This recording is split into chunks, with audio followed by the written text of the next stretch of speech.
now. We are recording. And so welcome, everybody. I'm very pleased to have Dayna Martin with me here this second hour, along with Flash over in Denmark. Yo. There he is. Most people only talk about what needs done. Dayna and her family are making the change where it matters most, at home. Welcome, Dayna. Hi. Thanks for having me. Appreciate you coming. Been a fan of yours for a long time, and it was a new concept. This idea of unschooling, in a sense, and peaceful parenting. A lot of people, I imagine, look at you like you're a horrid demon or something at times.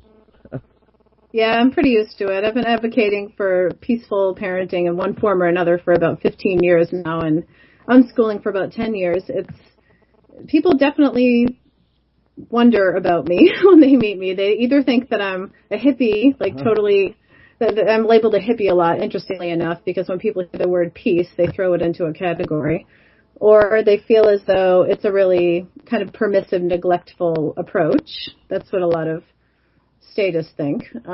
However, I like to educate people about it, and I feel like I have the ability to explain it to anyone that's willing to listen and bring it down to earth for them. And you'd be surprised how many people really grasp it once they're open enough to hear about it. Oh, my God, you don't beat your children? My children they've never been punished, actually, all four of them. And my oldest is 17 years old. He's going to be 17 in a couple weeks. I have a 14-year-old daughter as well, an 11-year-old daughter, and an 8-year-old son. So 2 boys and 2 girls. They've never been to school, and they've never been punished, and they've always lived this life from day one. So this is all they know. They've been to real school, though, in school to life.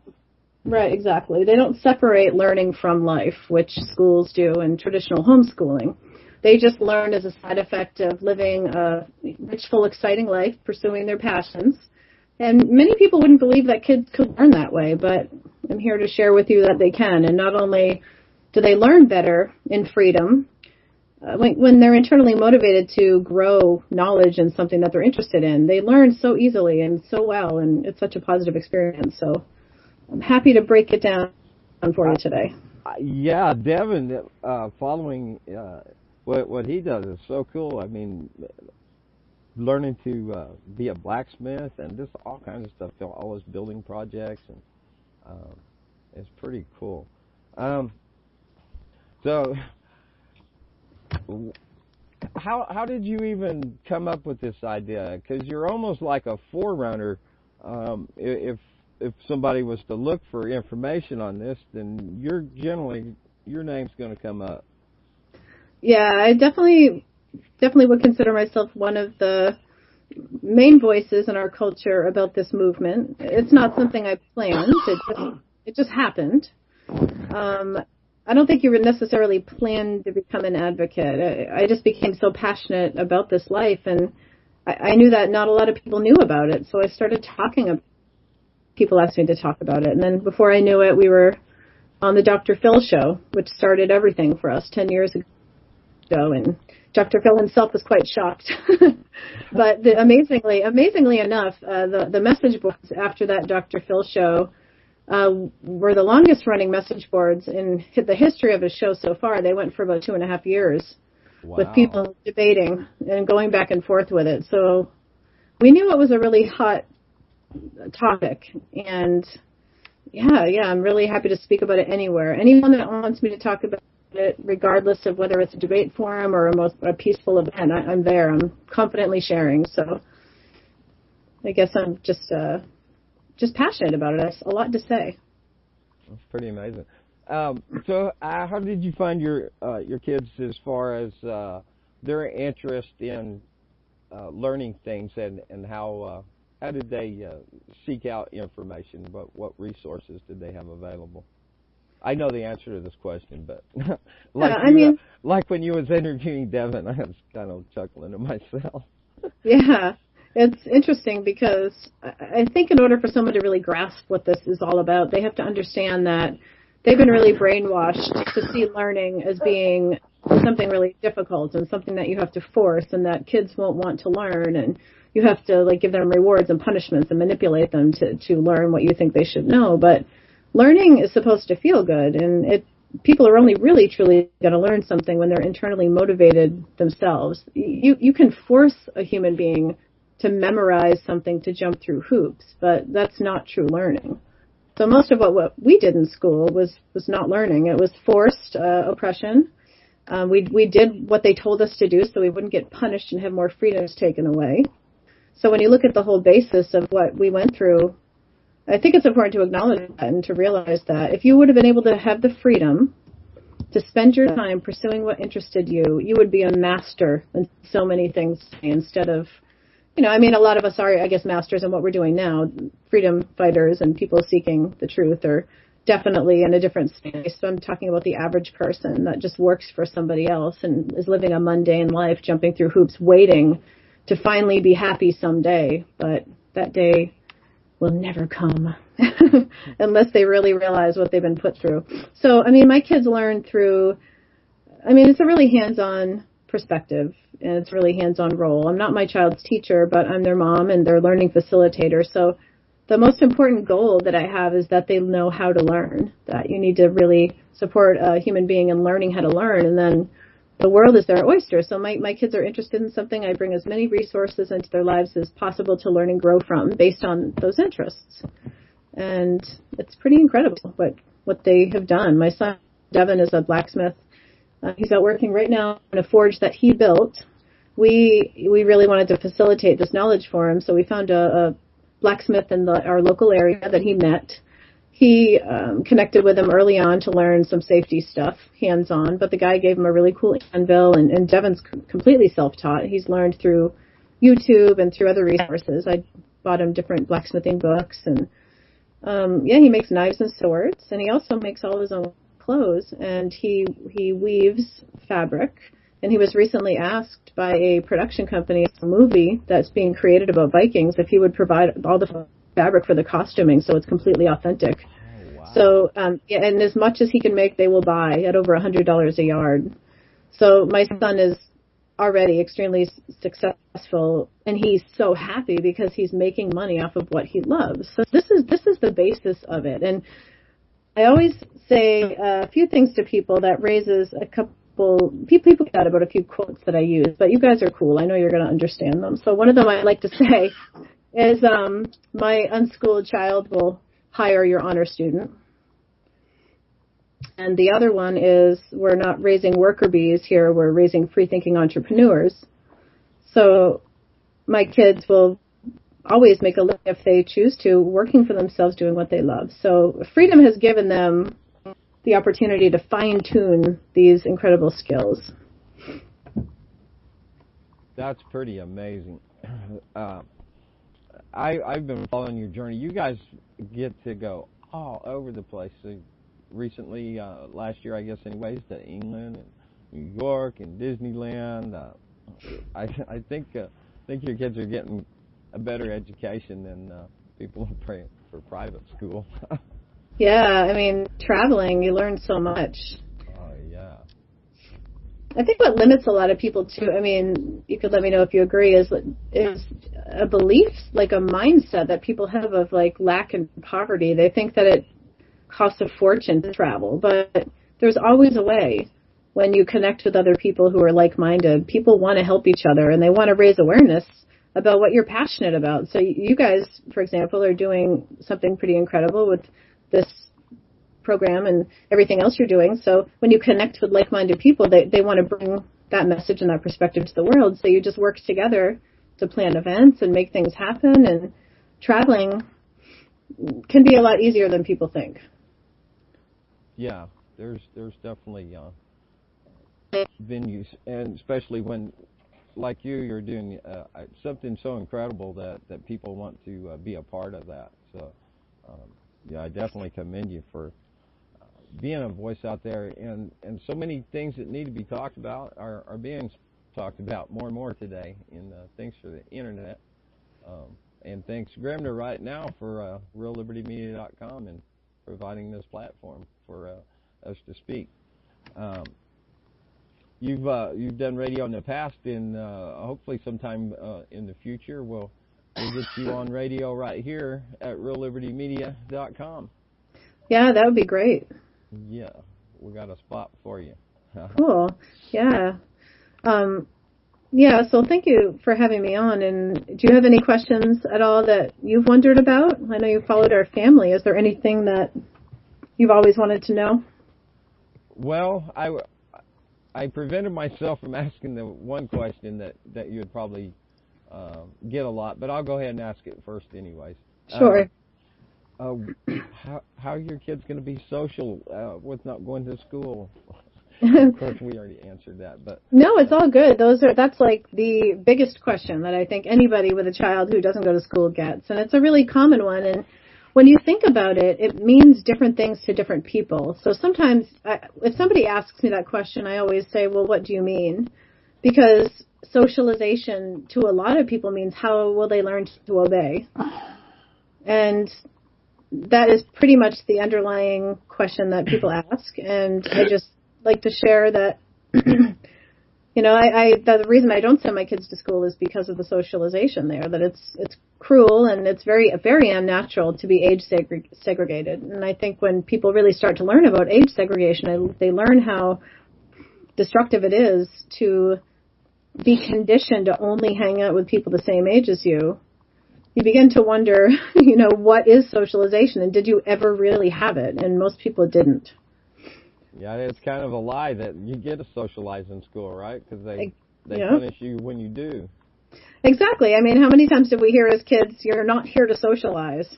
Exactly. Isn't that ridiculous? I heard it all the time, but yet it's the one question that people always ask. And they ask it as if they're going to, like, catch you. You know, like, oh, I'll get her. How are your kids going to socialize? It's like, my kids are not locked in a brick building all day, every day for 12 years. They're out in the real world while all the other kids are locked up. So my kids are out in society, connecting with people all different ages, and based on their interests is how they build their friendships and their social circles, not just because somebody's also 12 that they're sitting next to. I mean, it's a much deeper, profound socialization that's real, authentic, and, you know, holistic in comparison. So what are your kids up to now? We know Devin, that's an incredible guy right there, and I have a visitor. Come in. I'm on the radio, bro. What's up, man? Not much. How's everybody feeling today? Oh, pretty good. I see they got it moved. So say hi. You're on the radio. Yo. Walked in the door. What's up? We're getting ready for the 420 report here in about 2 minutes. Yeah. Oh, I like the 420 report. Wow. Okay. So tell us, Dayna, what are your kids up to? Well, Devin's in the middle of a project. He's out in the woods right now. Actually, I'm in his bedroom right now, and I'm looking out the window. He's way out in the forest cutting down a tree. He's building a house on our property, and he's doing it completely by hand.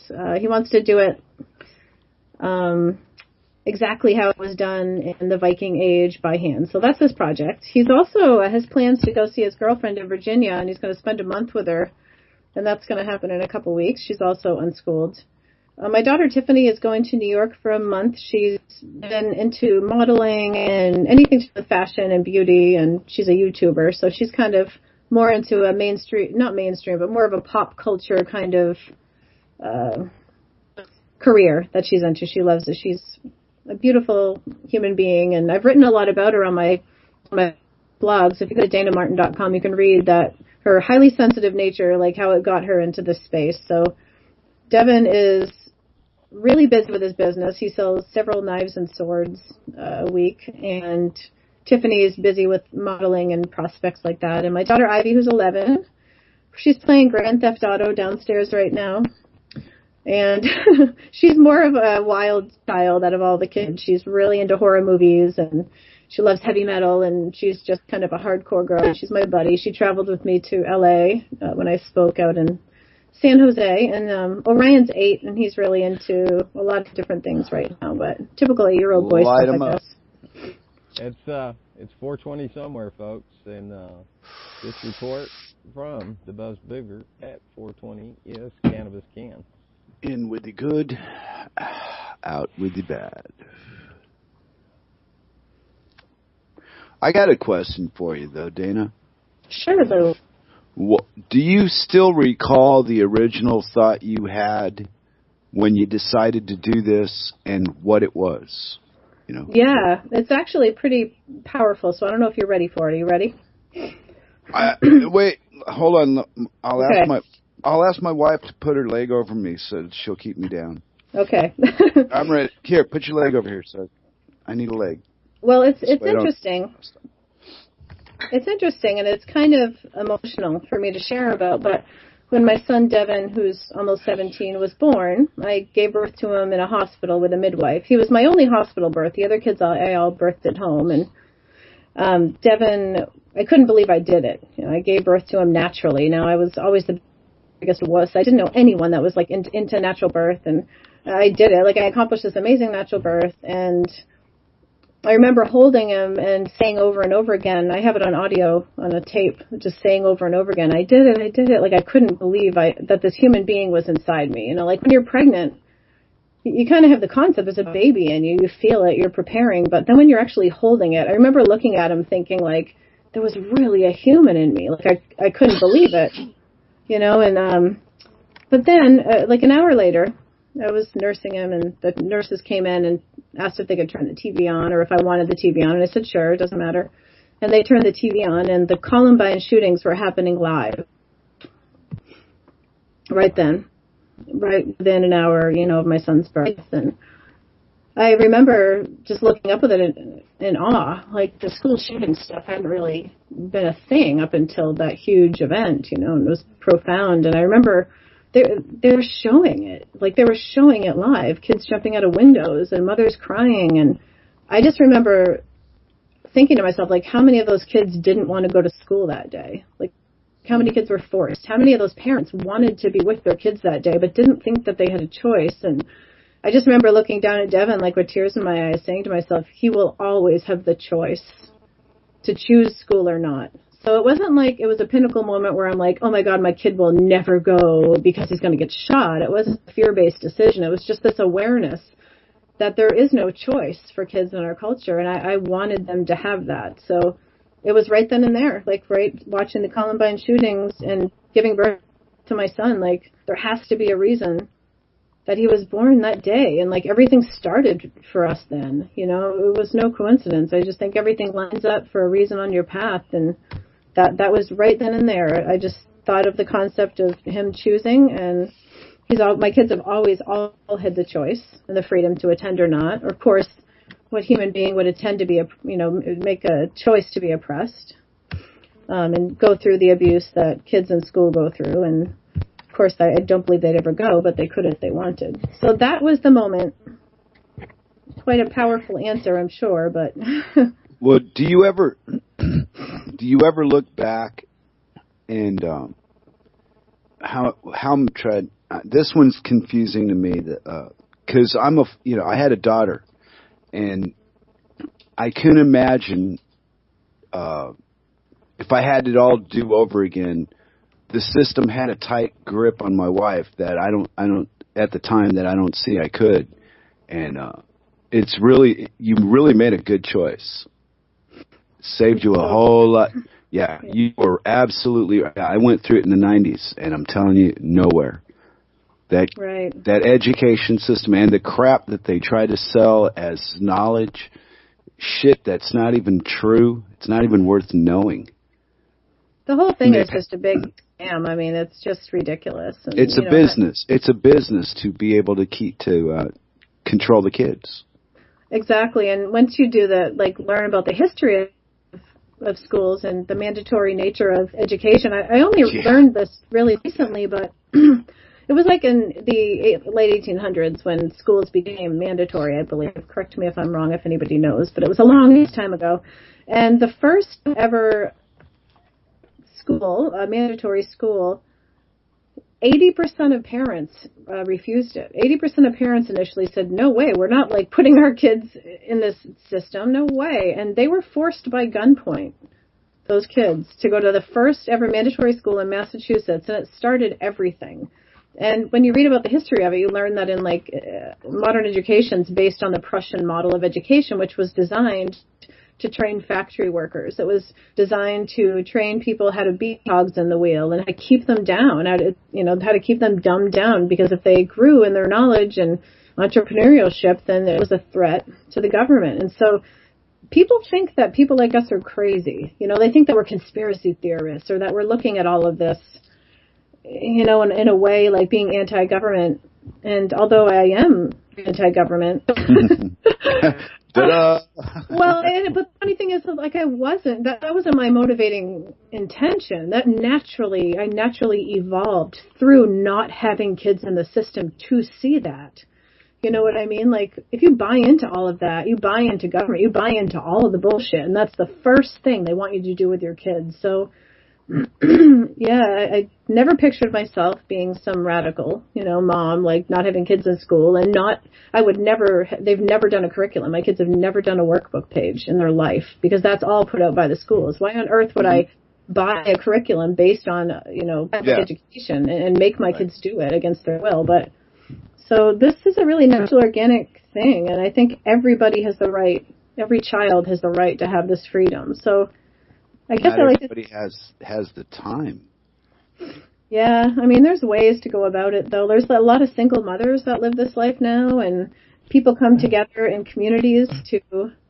Okay. Yeah, there's a lot of different ways to go about it. So it is a very involved, hands-on philosophy. Unschooling is definitely not for the lazy parent. However, you will hear the total opposite from mainstream media, like Dr. Phil, for example, that will push that this is neglectful, when it's the most hands-on.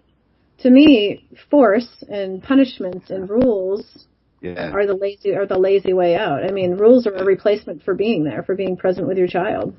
Yeah, because little kids are more like puppies than anything, They're harmless. You just got to constantly watch them, or they'll burn the house down, or, break things. They're kids. That's what kids do. Exactly. And people get too excited over some of the most ignorant shit, and the stuff that's important, they neglect that. I agree. And it's the social norm through television, and the way things are supposed to be. Right. And it works on about 95% of the people that see it. And, that's just the people that see it. Then there's other people that we'll never see, that live in deserts and jungles and shit like that. And nobody's told them about the New World Order or asteroids or God or nothing yet. And they're still being left alone, untouched. Or and so I've been told. Sorry. Yeah, or at least so I've been told. Yeah. I know there's exceptions, but I will say that, a book that I read when I was pregnant with Devin, which is a really good book if someone's becoming a parent, it's called The Continuum Concept. And it's about this woman that goes into the jungle, and she observes how people parent in tribal settings.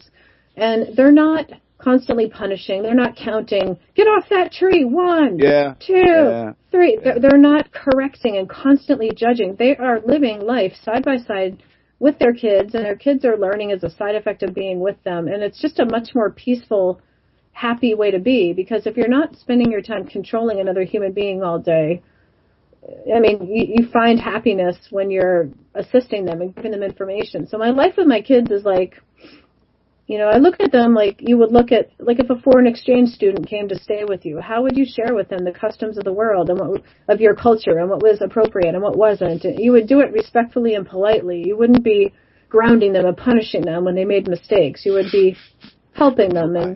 Right. Yeah. So, yeah.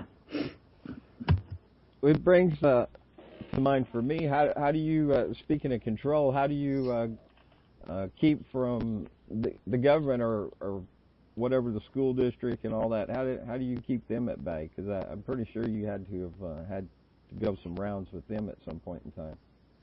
Well, unschooling is legal in all 50 states. You just have to know, there's different laws in every single state. So connecting with other people doing it in your state is important. We have a Facebook group called Unschoolers Seek, where it's broken down by state, and you can connect with a community of unschoolers there to find out how they do it.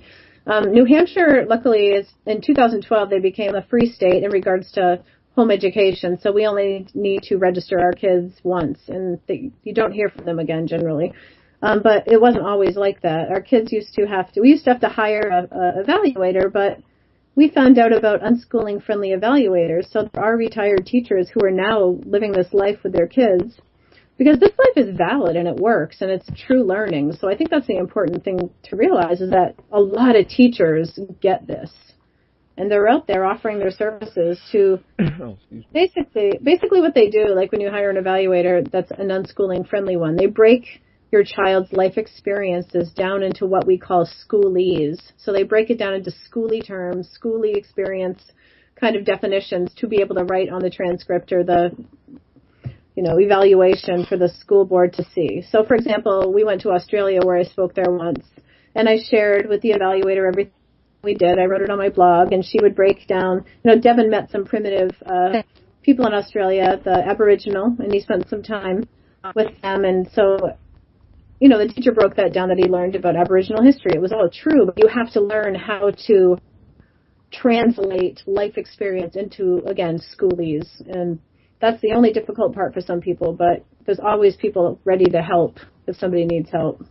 And that's pretty amazing education that your children are getting. Yeah, I'm really grateful. I mean, I know not everybody has these opportunities, but I do want to share that, like, when your kids are pursuing their passions, if travel is something they want to make happen, you can make it happen. There's a group called Unschooling Couch Surfers. Have you ever heard of the whole couch surfing movement? Yeah, I'm a couch surfer myself.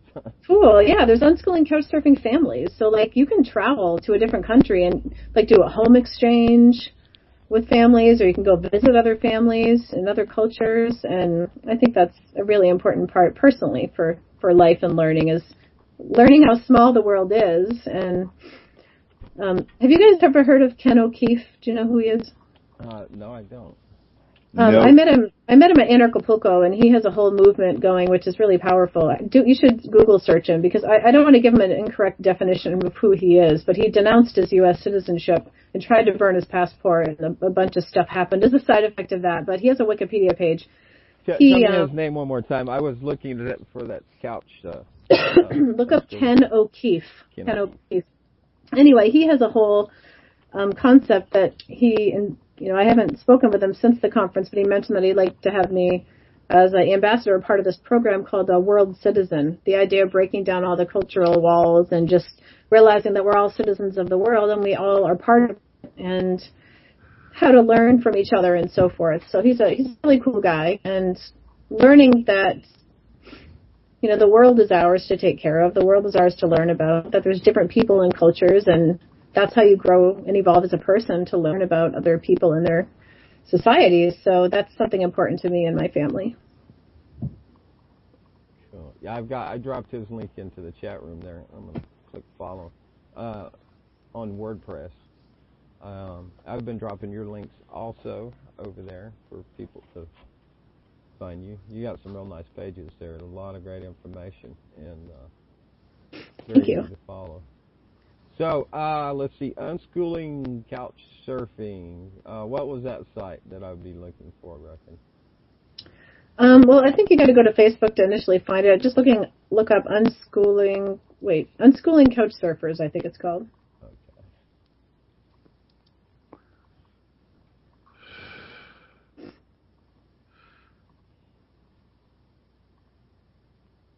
Okay, so now I've definitely interrupted the flow. Okay. It's okay. Lou, are you in Denmark, the country Denmark? Yeah. Okay. I didn't know if you were in, like, Denmark, Maine or something. I don't know. No. Okay.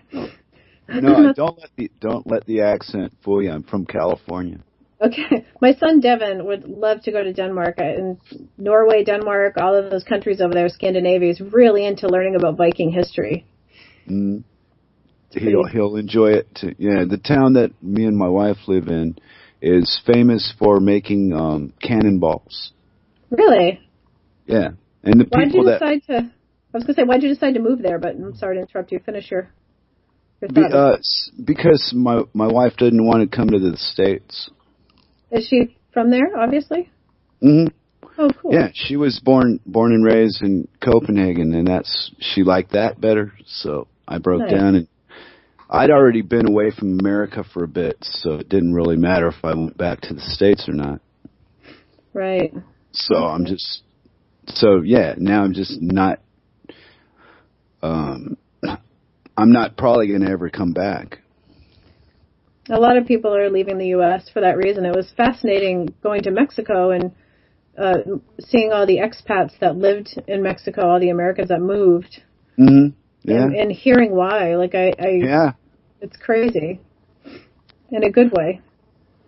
Well, it's that society is a shared illusion based on lies. Mm-hmm.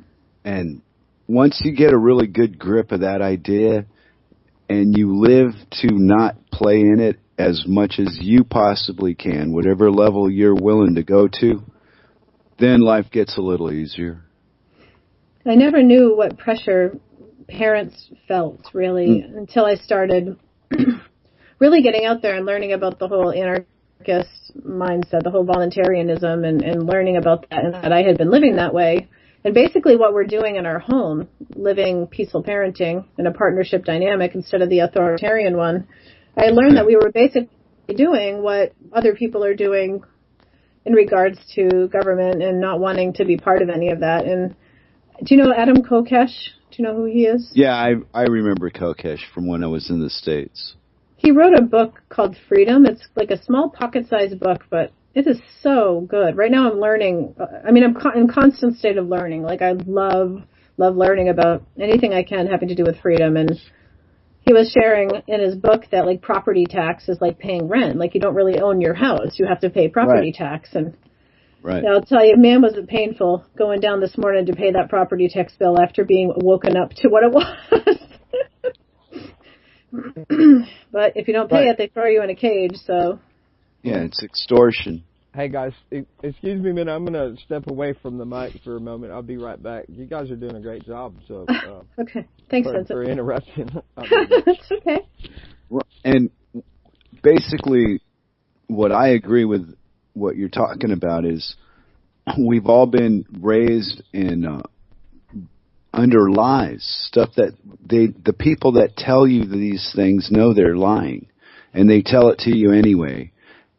And when you become an adult, you have no defense against the real world because you don't even know what it is yet.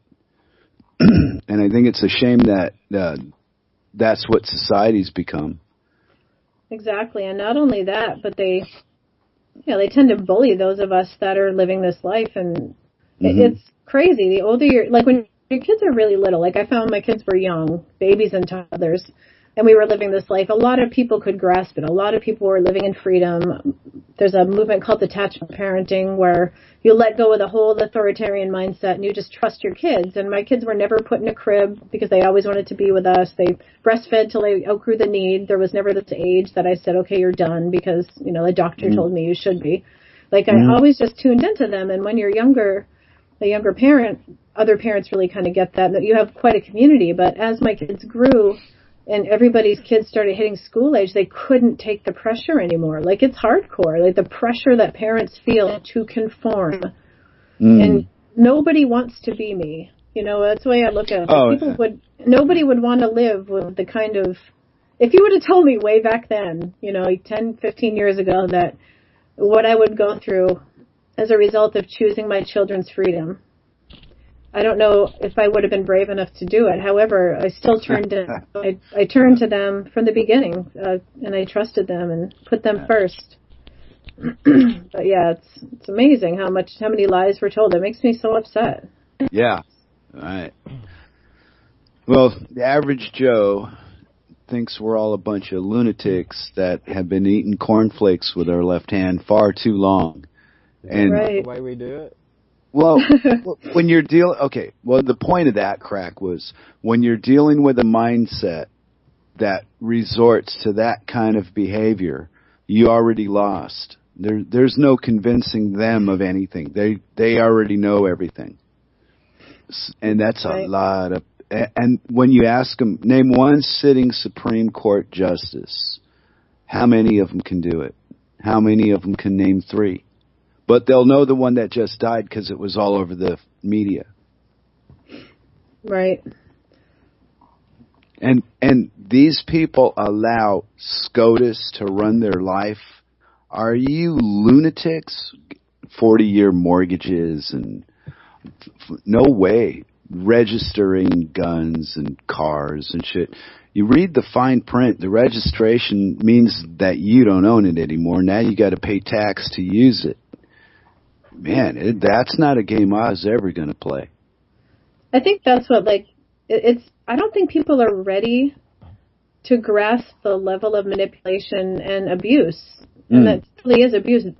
That it all is. Like, to own that and to feel that and to integrate that is pretty hardcore for people. You know what I mean? But at the same time, it's, like, validating. Like, I remember being a kid and feeling like all that oppression was so wrong. I felt like I was treated, like, so bad, and something inside me knew it, but, you know, you're so brainwashed and you're so beaten down and so conditioned for so long, you forget it. So in order for someone to grasp something like this, for example, like unschooling or living in this paradigm, it's almost admitting that they were right all those years, and it kind of opens them up to, like, really feeling all of that pain again. And you have to, like, go through it and feel it and acknowledge it to then, like, heal and evolve and grow to this point. But not everyone wants to deal with it. Plus, half of our fucking country is, more than half, is medicated by, you know, pharmaceutical companies, and they're on every drug imaginable so they cannot evolve.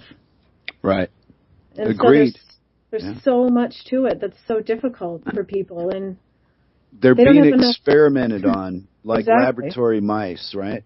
But they are the ones that won't believe that part of the sentence. They stop listening when you try to tell them that you're being conned. They're going to go vote for Trump so that Trump can fix things. Well, no, he's going to do what his bosses tell him, just like the last 44 did. What do you? How do you mind? Right. Yeah, it's all a big performance, and some people play into this game so much that they really think there's a piece of cloth to defend, and you know, I mean, what? Look at how you treat your people. That tells you everything. And all the things that you hear from, you know, most of the freer countries is complaining. Right. And they're complaining about the results of the things that they did that they should have not did, like attack other countries and create refugees. Or have a government that's so corrupt that they fuel the fire with one hand and they pretend to put it out with the other. Like with immigration. A country of immigrants is now, it's now got an illegal immigration problem. Come on. How make-believe do you have to get before your regular guy goes, hey, there's something wrong with this story? But they keep... Right, I was going to say, and that framework is so many different things in our lives. Like what you just said, you said that, like, they caused the problem, or that they try to solve the problem that they caused, right? Isn't that what you said? Something like that? Yeah. It's the same exact... Yeah. Right. Well, it's the exact same thing, and I'm just going to share with you, as a parent, as a mom, I've written 2 books. I wrote a book about birth, and in my book called Sexy Birth, I talk about that doctors cause the very problems that they're then solving. And not only, like, if a woman wasn't in a hospital and she birthed at home with, like, a certified, or not certified, educated midwife, or even unassisted, but that might be too out there for you guys. I don't know how hardcore this show is yet. I might have to bring you guys up to speed on unassisted birth. I'm just giving you a hard time. Come on. Right. No, but I look at it like this. I'm not going to have any babies. So whatever you come up with, I'm agreeing with it because you're the girl. How's that for a stand on female issues? I love it. But when it affects me, I'll make a decision. Well, you know, you're gonna know people. You're gonna have family or friends that are pregnant, and we always know somebody in our circle, you know, that is. And when you're in a hospital, the interventions that they suggest cause C-section. They cause problems. And they're all to make money.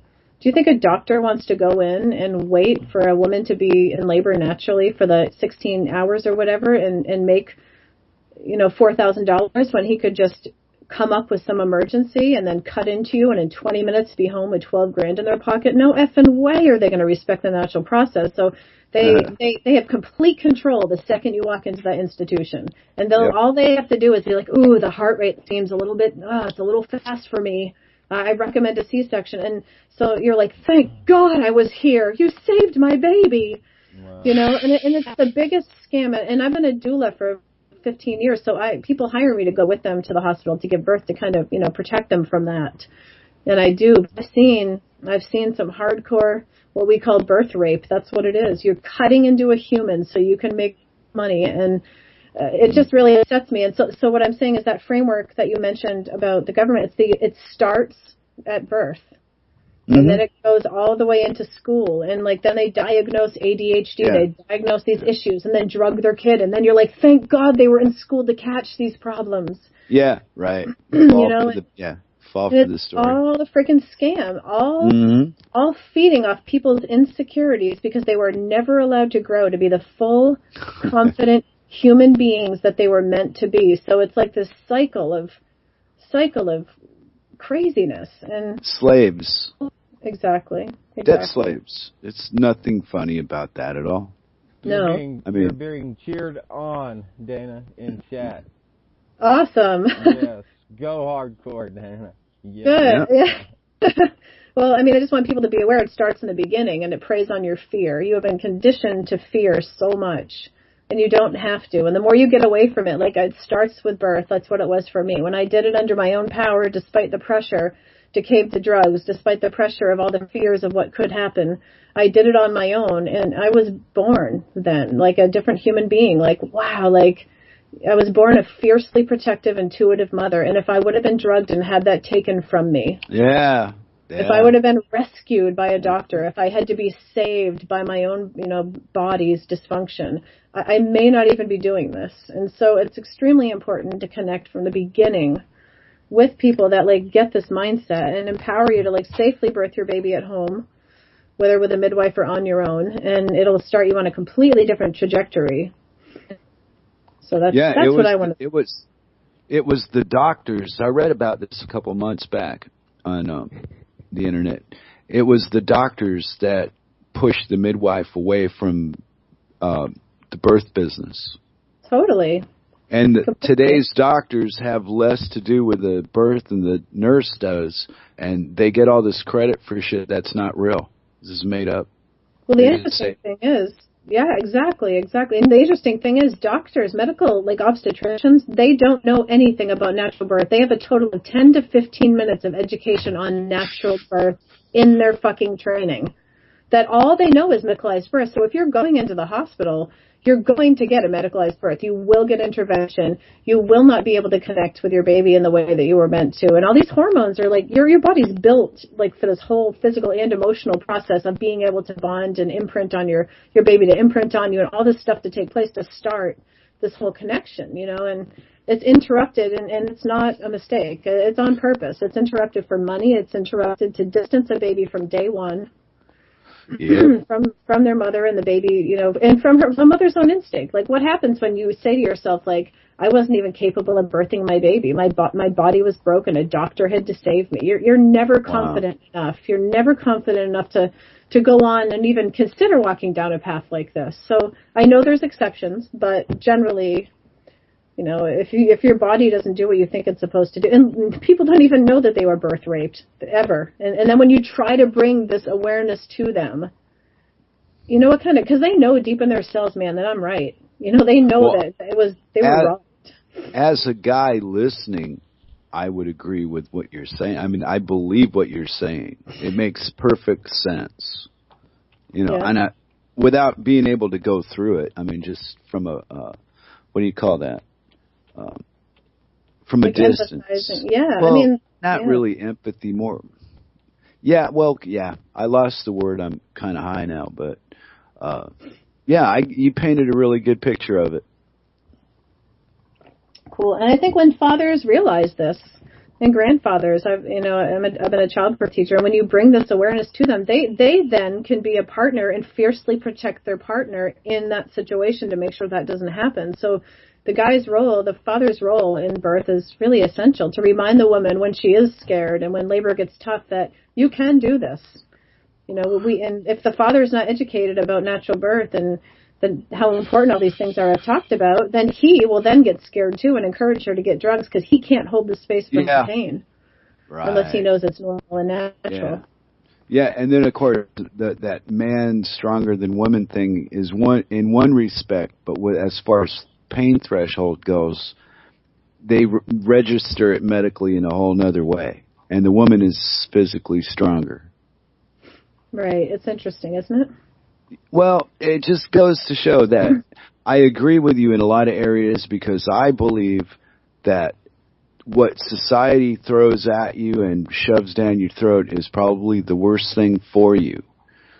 And every time I hear something explained in more detail, like you've been doing about how you raised your kids, people think, first thing I thought of was beating the law because I grew up with the law. And right. So it's as unfamiliar to me to not deal with them as it is familiar to you to have to. Right. And it's the other side of the coin. So I got to wonder, wow, I wonder what a life of not having to deal with the police all the time is like. Right. I don't know. Maybe exactly. It is a normal thing for you to think in the morning, but I was assuming by the way you were talking about your kids that you didn't live that kind of wild life, yet. No, I mean, I don't even think about government. I'm not even part of any of that, even though I live here and we live the most free life that we possibly could. We live on 43 acres of family land and, we just are happy doing what we love all day. I mean, including this kind of thing, like talking to people about it. This is my passion. Like nothing fuels me more than to be able to connect with people like you guys and share with you and be heard and be understood. Yeah. When you live in a culture that can't hear, people that think you're crazy, I hold, absolutely. You guys, I'm sure you know what it's like. You have to be willing to be so confident that you have empathy. I mean, I have compassion for people that think I'm nuts. I feel bad for them all because they just don't, I'm not angry. I'm not making it about me. It's not about me. I just feel bad that they're conditioned to look at me like I'm nuts, Yeah, I do know. Because I'm the guy, I've got gray hair now, and I'm the guy with hair down the middle of my back and a beard, dark glasses. So, yeah, socially, I don't fit in the social thing, no matter where I go. What do you think people think about you when they see you? I don't think about it. I don't know. I smile back, say hi or whatever's appropriate for the moment. And then the ones that want to practice speaking English and show off a little bit to their friends, they talk to me when when we encounter. Wow. Yeah, it's a really nice, peaceful, quiet it's like a village with a few cars, Yeah. Well, it sounds like you've created a great life for yourself. Oh, man. Well, yeah, it would be if I had to listen to me talk, I'd think, okay, come on, you're pulling my leg, right? That didn't really happen, but it's me, and most of my stories are, well, come on, you didn't really do that, but I did it, and then here I am, and there's really nothing bad to say about the circumstances, and we're dealing with people online who are desperately in need of some good news, but they don't want to hear it.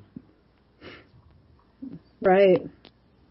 Well, I understand where that. Well, I lived there for 50 years. I know what America is all about, and if you know how the gears really work as opposed to the way they tell you they work, it gives you an advantage in one respect, but it stops you from having a life on paper, and that in another respect kind of hurts you. Yeah, I mean, I like to look at it the way it feels to me. Because I think most people who are conditioned and just living, accepting everything, they live a pretty flatline life. The energy and the emotions and the experiences are pretty flatline. And this life, on the other hand, of freedom and awareness and, being in an evolutionary space of being on the edge of like the awareness of all of this, it's really intense emotionally. You go from like ecstasy, joy, gratitude to like being angry. Yeah. You know, like it's just up and down emotionally so much when you're living freedom, because you see what's happening. You get so upset, what can I do, and desperate. And but then on the other hand, because we've chosen this, I'm so grateful. Like as a woman, I was always, you know, as a young girl, teenager, I was always so insecure. You know, I hated speaking in front of people. I thought I looked ugly when I looked in the mirror. I had low self-esteem. I dealt with anorexia. I mean, you name it. It was a typical, awful, but typical upbringing. And right now I can honestly say that out of anything I ever regretted in my life, of that I've done or did or felt, I am so proud of who I am as a mother. And that is the most important thing. Like, I have no regrets. I can't believe, like, my son's almost an adult. We did it. You know, Devin is kind of the poster child in a sense, with the subculture kind of that looks to him at like, wow, they have been observing us. Like, is this experiment going to work? You know, and he's worked. For sure. Oh my God. You wouldn't believe, it's amazing. Yeah. And yeah, I love, Vince, that you've been, you know, keeping track of our family. That it just feels like an extended family that kind of watches us and has our back and supports us. It feels really good. Well, what I'm Vince good at is the one finding people that are good at what they're doing. Then he connects us all together. It's pretty awesome. Yeah, I'm very pleased and proud that you came on along today. I was going to ask you to tell us, as we close out, how allowing your children to be free thinkers, that they were better equipped for life, with some final thoughts there as we go to the end of the hour. And before let me say DaynaMartin.com, also your blog spot, the Sparkling Martins, and also the title for the YouTube page. And follow Dayna on Twitter, Dayna Martin.